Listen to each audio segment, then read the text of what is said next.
우리에게 주시는 하나님의 말씀은 구약성경 사사기 9장 22절에서 57절의 말씀입니다.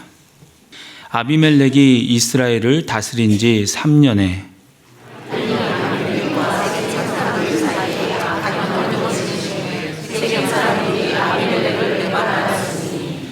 이는 여룻바알의 아들 70명에게 저지른 포악한 일을 갚되 그들을 죽여 피 흘린 죄를 그들의 형제 아비멜렉과 아비멜렉의 손을 도와 그의 형제들을 죽이게 한 세겜 사람들에게로 돌아가게 하심이라. 세겜 사람이 자들의 꼭대기에 사람을 모셔서 아비멜렉을 엿보게 하고 그들로 지나는 모든 자들을 다 강탈하게 하니 어떤 사람이 그것을 아비멜렉에게 알리니라. 에벳의 아들 가알이 그의 형제와 더불어 세겜에 이르니 세겜 사람들이 그를 신뢰하니라.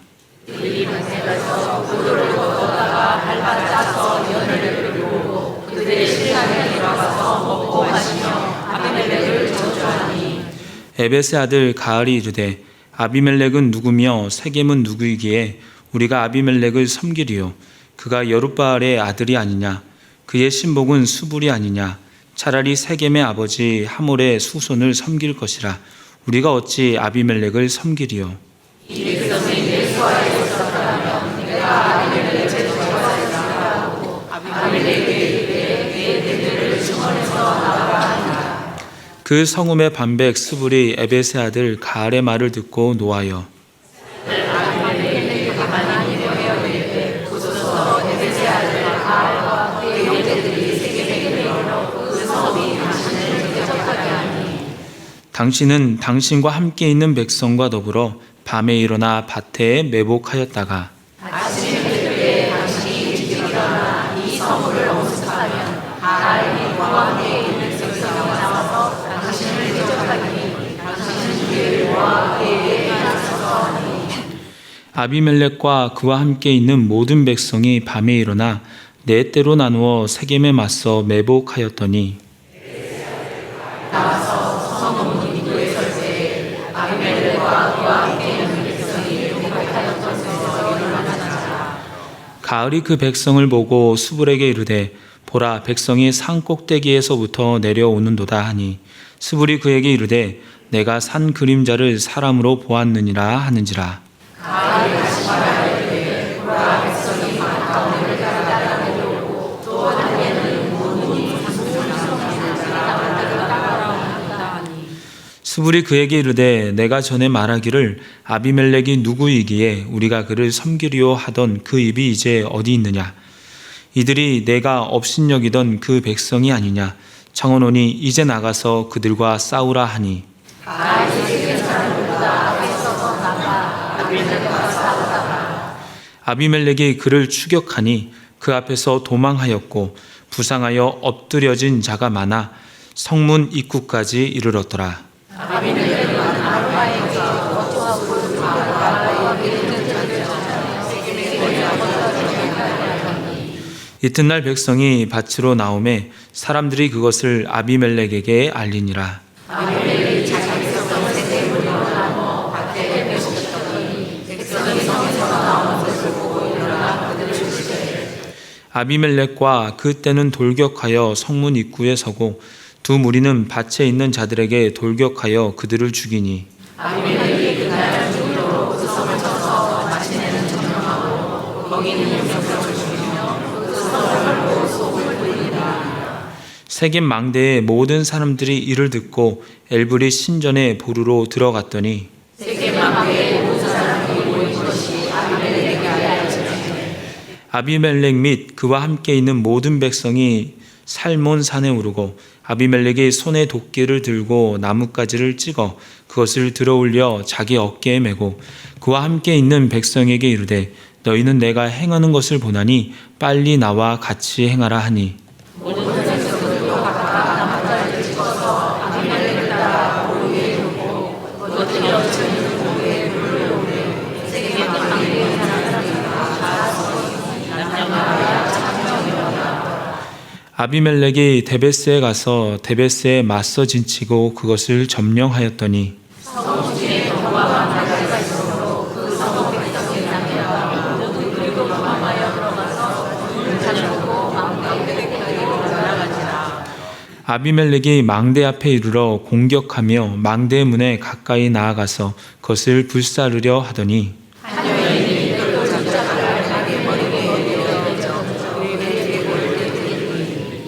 아비멜렉이 자기의 무기를 든 청년을 급히 불러 그에게 이르되 너는 칼을 빼어 나를 죽이라. 사람들이 나를 가리켜 이르기를 여자가 그를 죽였다 할까 하노라 하니 그 청년이 그를 찌르매 그가 죽은지라.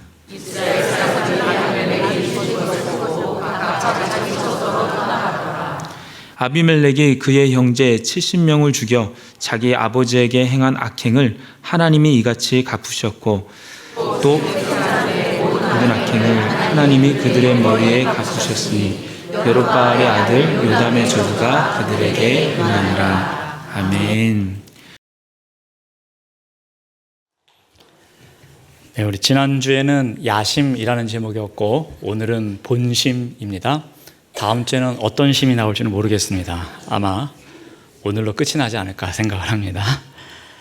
자, 세겜 사람들과 아비멜렉, 이들은 혈연 관계를 중심으로 해서 똘똘 뭉쳤습니다. 자, 그런데 이들 사이에 문제가 발생합니다. 그 원인이 어디에 있는가 하면은 오늘 본문 23절에서 이렇게 밝히고 있습니다. 하나님이 악한 영을 보내셨습니다. 그래서 세겜 사람들이 아비멜렉을 배반토록 만드셨습니다. 그러니까 이들 사이에 문제가 발생한 가장 중요한 원인, 거기에는 하나님이 계셨던 것입니다. 하나님께서 악한 영을 보내셔서 아비멜렉과 세겜 사람들 사이에 균열이 생기게끔 만들었다는 것입니다. 여러분, 악한 일로 의기투합해서 하나가 된 사람들, 결코 오래가지 못합니다. 이런 사람들 제가 보면 해피엔딩이 별로 없습니다. 결국에는 중간에 무슨 일로 해서 서로 등을 지는 경우가 많습니다. 왜 그런가 하면은 이들은 악한 동기로 모였기 때문에 서로 계산한 이익이 맞지 않으면 그 순간에 무슨 방법을 동원해서라도 어떠한 수단을 써서라도 이 상대방을 배신하는 경우가 많이 있습니다. 즉, 그 순간순간에 자신이 마음속에 품고 있었던 안 좋은 마음, 즉 본심 또는 악한 본심 이런 게 드러나기 때문에 그렇게 오래가지 못하는 법입니다. 자, 그런데 이 관계가 지속되는 사람들, 아름다운 관계가 지속되는 사람들을 보면은 그 안에는 이익을 계산하는 것보다는 어떤 희생이나 헌신이 있습니다. 그 희생과 헌신으로 말미암아서 이 관계가 아름답게 지속될 때가 있습니다. 그런데 악한 동기가 있는, 악한 본심이 있는 그 관계는 그렇게 그 안에서 어떠한 희생과 헌신도 찾아볼 수 없기에 이러한 관계가 오래가는 것을 본 적이 없습니다. 오직 이기적인 욕심만 있었기에 이 끝은 거의 다 이렇게 새드 엔딩이 되지 않나 그렇게 생각해 봅니다. 자, 그렇다면 하나님께서는 굳이 왜 이들 사이를 갈라놓으시기 위해서 악한 영을 보내셨을까라는 겁니다. 그 이유에 대해서 24절이 다음과 같이 기록하고 있습니다. 이는 여룻바알의 아들 70명에게 저지른 포악한 일을 갚기 위해서라는 겁니다. 그들을 죽여 피 흘린 죄를 그들의 형제 아비멜렉과 아비멜렉의 손을 도와 그의 형제들을 죽게 한 세겜 사람들에게도 돌아가게 하기 위해서 악한 영을 보내셔서 이들 사이가 갈라지게 만드셨다는 겁니다. 이 표현을 하나의 단어로 바꾸면 보응입니다. 이들의 죄가 있어서 70명의 형제를 죽였고 그리고 그들을 죽일 수 있도록 옆에서 도와준 사람들, 그러니까 공범, 주범과 공범에 대한 보응, 그것을 위해서 하나님께서는 악한 영을 보내셔서 이들 사이가 갈라지게 만든 것입니다. 그래서 마지막에 나오는 것처럼 누구누구에게로 돌아가게 하다라는 표현, 이 표현을 통해서 세겜 사람들에게도 그리고 아비멜렉에게도 이러한 갚음, 이러한 보응이 돌아가게 하셨다라고 강조하고 있습니다. 자, 이런 가운데에 먼저 세겜 사람들, 그리고 그 다음에 아비멜렉, 그들의 본심이 어떻게 드러나고 있는지, 그래서 그 본심 때문에 서로가 틈이 생겨서 서로 갈라지게 되는 거, 그거를 한번 살펴보고자 합니다. 자, 먼저 세겜 사람들의 본심이 드러나는 일입니다. 아비멜렉에 대해서 도발하는 사건이 나옵니다. 25절 말씀을 보면은 세겜 사람들이 산들의 꼭대기에 있습니다. 거기서 사람을 매복시켜서 아비멜렉을 엿보게 하고 있습니다. 또 그 길로 지나가는 모든 자를 다 강탈합니다. 즉 아비멜렉 사람들이겠죠. 그쪽 편에 속한 사람들이 지나가면은 강도가 되어서 다 빼앗고 그런다고 합니다. 어떤 사람이 그것을 아비멜렉에게 또 알립니다. 그러니까 아비멜렉과 한 혈육으로 뭉쳤던 세겜 사람들이었습니다. 그런데 일정 시간이 지나는 가운데에 이들 사이에 문제가 생겼습니다. 틈이 생깁니다. 그때 세겜 사람들이 본격적으로 자신들의 본심을 드러내기 시작했는데, 그때 한 일이 무엇인가 하면 상대방에 대한 관리 감독입니다. 상대방이 어떻게 하는지 정탐꾼을 보내서 살피게 하고 어떻게 하면 상대방을 물리칠 수 있을까, 그것을 연구하기 시작합니다. 그리고 상대방에게 전달되는 물류 또는 오가는 상인, 그래서 상대방에게 필요한 것들을 공급하지 못하게 만드는 일, 그런 일들을 지금 세겜 사람들이 하고 있었던 것입니다. 그들이 왕으로 모셔서 섬기고 있었는데 그 왕에게 가는 복음로를 차단하고 있었던 것 같고, 그리고 그들을 그 세겜 사람들이 아비멜렉의 사람들을 면밀하게 관찰하고 있었던 것입니다. 자, 때마침 한 사람이 등장합니다. 26절 말씀을 봅니다. 에벳의 아들 가알이라는 사람입니다. 세겜 사람들이 그를 신뢰하였다. 성경은 이렇게 기록하고 있습니다. 가알에 대해서는 소개하는 바가 없습니다. 그냥 에벳의 아들, 이 정도만 소개하고 있습니다. 그런데 갑자기 세겜 사람들이 그를 신뢰한다고 합니다.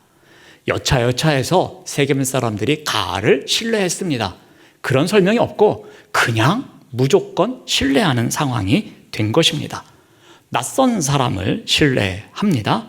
이런 현상은 아마도 이 사람을 통해서 뭔가 세겜 사람들이 본심이 드러나고 그것으로 인해서 큰 해를 입게 하기 위한 악한 영의 또 영향력이 아니었나도 생각해 봅니다. 이제 세겜 사람들은 새 포도주를 만듭니다. 그리고 신당에서 잔치를 엽니다. 그 잔치에 가알을 초청합니다. 그리고 그 자리에서 아비멜렉을 저주하기 시작합니다. 이것은 그들이 섬기는 신 앞에서 이제는 아비멜렉을 섬기지 않겠습니다. 더 이상 아비멜렉은 우리의 왕이 아닙니다. 이것을 선포하는 것과 마찬가지입니다. 이제 본격적으로 그들이 반란을 일으키려고 합니다. 28절 말씀을 봅니다. 에벳의 아들 가알이 이르되 아비멜렉은 누구며 세겜은 누구기에 우리가 아비멜렉을 섬기리요? 그가 여룻바알의 아들이 아니냐? 그의 신복은 스불이 아니냐? 차라리 세겜의 아버지 하몰의 후손을 섬길 것이라. 우리가 어찌 아비멜렉을 섬기겠느냐 합니다. 갑자기 나타난 가알, 그리고 이 세겜 사람들이 엄청나게 신뢰하고 있는 가알, 그가 갑자기 외칩니다. 사람들을 충동질하기 시작합니다. 아비멜렉은 모계의 혈통을 이용해서 왕이 된 자입니다. 그런데 부계의 혈통을 따져보면 그 사람은 우리랑 아무 상관이 없습니다 라고 이야기합니다. 그러면서 심지어 자신이 하몰의 후손인데 이 부계와 연결되어 있는 나를 섬기는 것이 온전하다, 그렇게 사람들에게 충동질하고 있는 겁니다. 아비멜렉을 더 이상 섬기지 맙시다. 우리랑 전혀 상관없는 사람입니다. 차라리 나를 섬겨 주십시오. 나에게 군사가 있다면 아비멜렉쯤은 금방 물리칠 수 있습니다 하면서 허세를 부리고 있습니다. 그런데 이 장면을 지켜보고 있던 방백이 있었습니다. 9장 30절 말씀을 봅니다. 그 성읍의 방백 스불이라는 사람입니다. 스불은 조금 전에 우리가 28절에서 아비멜렉을 섬기는 자라고 이야기를 합니다. 그리고 이 아비멜렉의 신복이라고 이야기를 했습니다. 자, 그 스불이 어떻게 합니까? 가알이 하는 말을 듣고 분노합니다. 자, 가알은 스불을 조금 의식한 듯 합니다. 그리고 자신의 입으로 아비멜렉의 신복이라고 했습니다.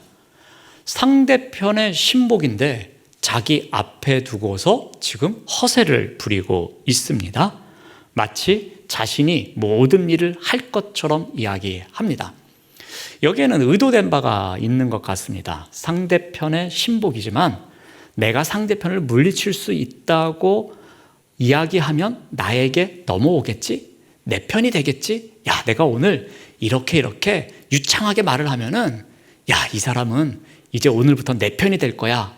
그런 기대를 갖고서 조금 과장된 표현으로 아비멜렉을 물리칠 수 있노라고 이야기한 것 같습니다.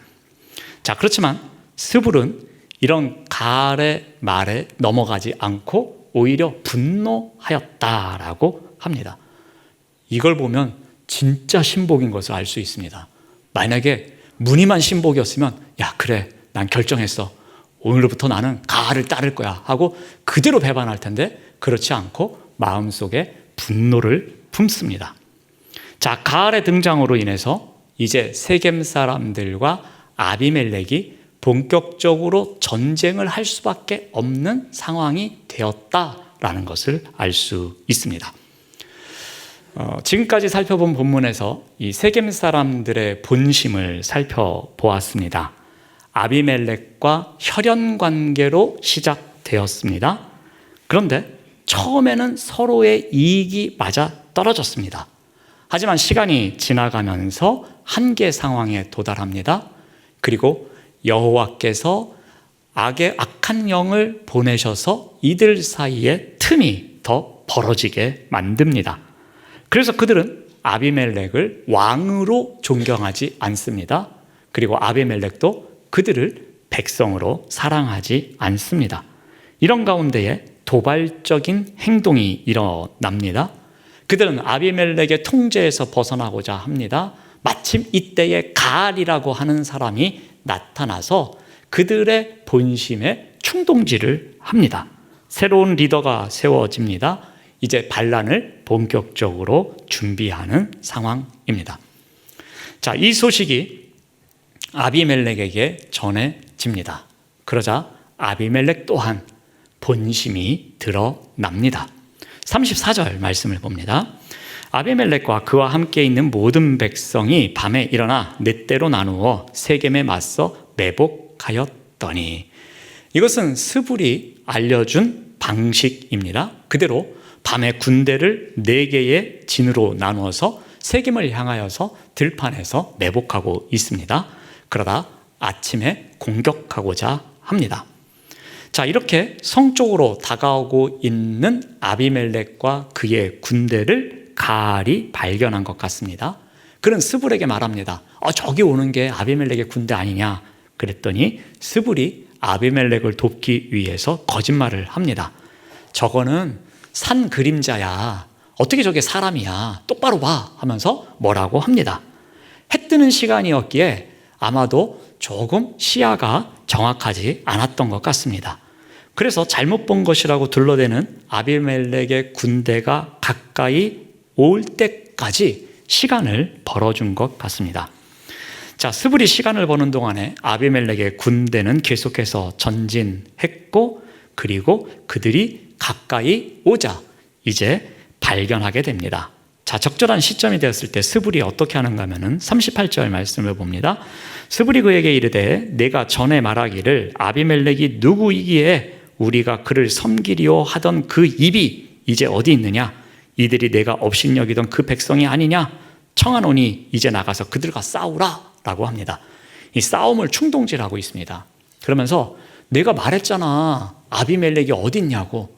내가 말했잖아, 군사만 조금 주면은 아비멜렉을 물리칠 수 있다고.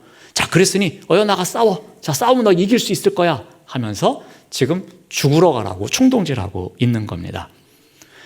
그런데 가알은 싸움에 능한 사람이 아니었던 것 같습니다. 싸우러 나가자마자 얼마 되지 않아서 쫓겨갑니다. 그리고 세겜 사람들 중에 많은 사람들이 죽습니다. 엎드러진 자가 많아서 성문 입구까지 이르렀다고 성경은 기록하고 있습니다. 자, 그런데 이 이후에 이제 아비멜렉의 본심이 드러납니다. 자, 아비멜렉이 이 전쟁을 끝낸 이후에 어떻게 합니까? 아비멜렉은 반란을 일부 진압했습니다. 그러면 원래 있던 곳으로 돌아가도 될 법했습니다. 그런데 그렇지 않고 41절 말씀을 보면 아비멜렉은 아루마에 거주하고 스불은 가알과 그의 형제들을 쫓아내어 세겜에 거주하지 못하게 하였다라고 성경은 기록합니다. 아비멜렉이 아루마라는 곳에 거주를 합니다. 아마도 아비멜렉이 생각하기에 이 정도 진압해서는 안 된다. 저 성을 완전히 정복해서 뭔가를 다 죽여야 된다. 그렇지 않고서는 이 전쟁을 끝낼 수 없다라는 생각이 들었던 것 같습니다. 다음 날이 됩니다. 백성들이, 성에 안에 있던 백성들이 밖으로 나옵니다. 이들은 아마도 군사였던 것 같습니다. 전쟁의 상황을 살피러 나온 듯 합니다. 아비멜렉은 그 세겜을 공격하기 위해서 이번에는 세 부대로 나누어서 공격을 시작합니다. 아비멜렉과 그의 군대는 아마도 세겜을 지키는 사람들보다 더 힘이 강력했던 것 같습니다. 순식간에 성을 점령합니다. 그리고 그곳에서 아무도 살려두지를 않습니다. 그래서 성경은 기록하기를 그 성 안에 있는 사람들을 죽이고 성을 허물고 소금까지 뿌렸다, 이렇게 기록하고 있습니다.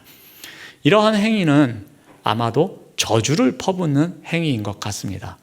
우리나라도 옛날에 뭐 하면 소금 뿌리는, 나가라! 그러면서 소금 뿌리는 일이 있었습니다. 그래서 이런 행위는 상대방에게 저주를 퍼붓는 행위였던 것 같습니다. 아무튼 지금 상대방을 몰살시키는 행위를 한 것으로 보입니다. 결국 세겜 사람들은 자신들이 가지고 있었던 야심의 대가를 지불하게 됩니다. 자신들이 세운 왕이었습니다. 그리고 자신들이 모은 돈으로 용병을 샀는데 그 용병들이 오히려 자신들을 공격하는 그러한 일을 겪습니다. 자신들의 손으로 뿌린 악의 결과가 자신들의 머리로 돌아온 그런 상황입니다. 자, 그런데 여기서 끝이 아니었습니다. 아비멜렉의 욕심은 여기서 끝나지 않습니다. 자, 이제 세겜 망대 이야기가 나옵니다. 자, 세겜 사람들이 그 일부가 세겜 망대에 있었는데 아비멜렉이 세겜을 황폐화시켰다는 소식을 듣습니다. 그래서 그들이 어떻게 하는가 하면은 46절 말씀을 봅니다. 세겜 망대의 모든 사람들이 이를 듣고 엘브릿 신전의 보루로 들어갔다라고 성경은 기록합니다. 그러니까 세겜 망대는 아마도 세겜성 밖에 있었던 것 같습니다. 그래서 세겜성이 파괴되는 동안에 사람들을 죽이고 성을 허물고 소금을 뿌리고 그럴 때에 이들은 좀 떨어진 곳에 있어서 살아남았던 것 같습니다. 그래서 그들은 좀 더 안전하게 숨을 곳을 찾았는데 그곳이 어디냐면은 엘브릿 신전에 있는 보루로 들어갔다고 합니다. 보루는 이 땅 아래에 파놓은 피난처로 보시면 됩니다. 뭐 요즘 말로 하면 방공호 정도라고 볼 수 있을까요? 뭐 지하 한 2층, 3층 정도로 파놓고서 그 밑으로 사람들이 숨어 들어가는 곳, 그곳이 신전에 있었던 보루입니다. 자, 엘브릿은 우리가 몇 주 전에 다뤘던 바알브릿이라는 신전이 있었지 않습니까? 똑같은 이름입니다. 바알을 엘로 바꿔서 그곳에 있는 신전을 이야기합니다. 즉 아비멜렉을 지지했던 신전입니다. 그러니까 지금 세겜 사람들 중에 살아남은 사람들이 도망간 곳이 어디입니까? 아비멜렉을 지지하기 위해서 그 신전에서 돈을 모았는데 그 신전으로 지금 도망가 있는 것입니다. 누구에게 쫓겨서요?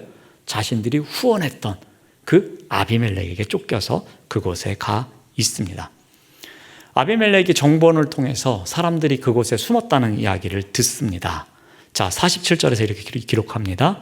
세겜 망대에 모든 사람들이 모인 것이 아비멜렉에게 알려지매. 그러자 그는 어떻게 합니까?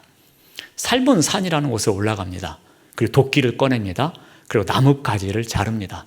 그리고 부하들에게도 시킵니다. 너희들도 나처럼 이렇게 해라 해서 그들이 다 나뭇가지를 잘라서 가지고 내려옵니다. 그리고 그 피난처에 와서 피난처 위에다가 나무를 쌓고 그곳에다 불을 지릅니다. 그리고 그 일로 인해서 그 피난처에서 죽은 사람이 1000여 명 정도 되었다고 성경은 기록하고 있습니다. 여기서 아비멜렉의 잔인성을 보게 됩니다. 그의 악한 본심을 보게 됩니다.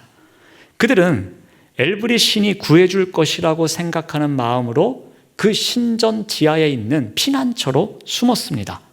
그렇지만 그곳에서 그들은 어떠한 보호도 받지 못하고 1000여 명이 순간 사망하는 사건이 생깁니다. 근데 이 장면은 요담 우하에서 이미 예언된 일이었습니다.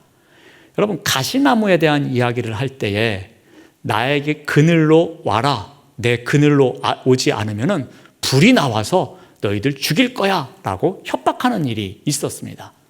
지금 아비멜렉이 어떠한 도구를 이용해서 지금 1000여 명의 사람들을 해치고 있습니까? 바로 불. 이 나무를 쌓아놓고 거기다 불을 질러서 이 한 1000여 명의 사람들을 몰살시키는 그런 일을 하고 있습니다. 마치 그 요담의 우하에 나왔던 이야기가 현실이 되고 있는 모습입니다. 자, 이렇게까지 했으면 웬만하면 이제 좀 돌아가야 되지 않겠습니까? 그런데 아비멜렉의 야심은 여기서 끝나지 않습니다. 50절 말씀을 봅니다. 아비멜렉이 데베스에 가서 데베스에 맞선 진치고 그것을 점령하였다라고 성경은 기록하고 있습니다. 이 데베스는 아비멜렉 이야기에 처음으로 등장하는 지명입니다. 아비멜렉은 세겜에서 완벽하게 승리했고 자신의 힘을 과시했습니다. 자, 이를 주변에 있는 도시들에게 더 좀 과시하고 싶었던 것 같습니다. 야, 이거 좀 세겜 하나 가지고는 안 돼. 이 주변에 있는 어떤 또 희생양이 될 만한 도시를 하나 찾아서 여기도 완전히 불태워버리고 소금 뿌리고 그래서 진멸을 시켜서 앞으로 이 주변에 있는 사람들이 꼼짝 못하게 만들어야지, 그런 그의 마음이 생겼던 것 같습니다. 그런데 이 데베스 성 안에는 견고한 망대가 있었다, 이렇게 성경은 이야기를 합니다.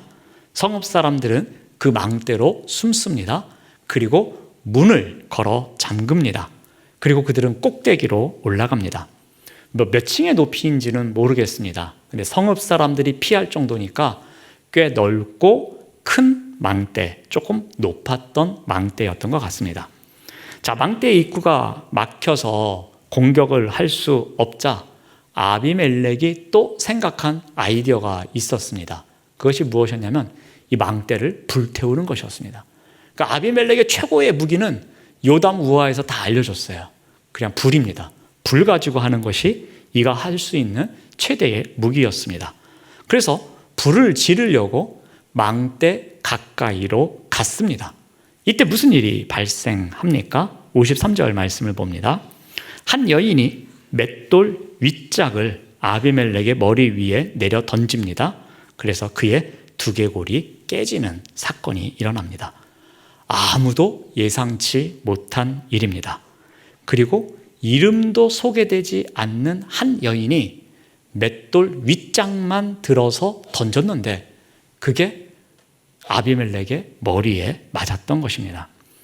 이 망대를 대략 한 3층, 4층, 한 5층 정도 높이였다고 가정해 봅시다. 거기서 이 야구공을 가지고서 야구를 잘하는 사람이 던지더라도 그 밑에 있는 사람의 머리를 맞추는 일은 거의 힘든 일입니다. 뭐 선동열 정도 되면 가능하지 않을까. 그런데 그렇게 해도 쉽지 않은 일인데 그 무거운 맷돌 윗짝돌, 맷돌이 얼마나인지 모르겠습니다. 그래서 적당한 사이즈겠죠. 손으로 들 수 있었을 테니까요. 그걸 들어서 그 밑에 있는 사람의 머리를 맞출 정도면 이거는 뭐 거의 로또를 맞는 수준이 아닐까, 그 정도 생각하게 됩니다. 전혀 불가능할 듯한 일, 훈련된 병사도 아닙니다. 그냥 이름도 모르는 한 여인에 의해서 이러한 일이 발생합니다. 그리고 이 전쟁은 끝이 납니다. 그래서 54절은 이렇게 기록합니다. 아비멜렉이 자기의 무기를 든 청년을 급히 불러 그에게 이르되 너는 칼을 빼어 나를 죽이라. 그랬더니 그 청년이 그를 찌르매 그가 죽었다라고 기록합니다. 이렇게 아비멜렉이 죽자 아비멜렉을 따르던 사람들이 다 흩어집니다. 그래서 이 전쟁은 끝이 납니다. 아비멜렉이 자신의 욕심을 끝까지 나타내는 가운데 결국이 어떻게 되었는지를 보게 됩니다. 자, 오늘 본문에 아비멜렉과 세겜 사람들 사이에 발생한 문제가 있었습니다. 그런데 그 문제의 근원에 들어가 보니까 그곳에는 하나님이 계셨습니다. 악한 영을 부리셔서 이들 사이에 틈이 벌어지게 하셨고 그로 인해서 반란이 일어나게 만들었습니다. 아비멜렉과 세겜 사람들의 본심이 드러나게 하는 사건이었습니다. 그들은 한 혈육이다. 그래서 뭉쳤음에도 불구하고 서로의 야심을 품고 상대방을 이용하기만 했지 진심으로 존경하거나 진심으로 아끼거나 사랑하는 일이 없었던 것 같습니다.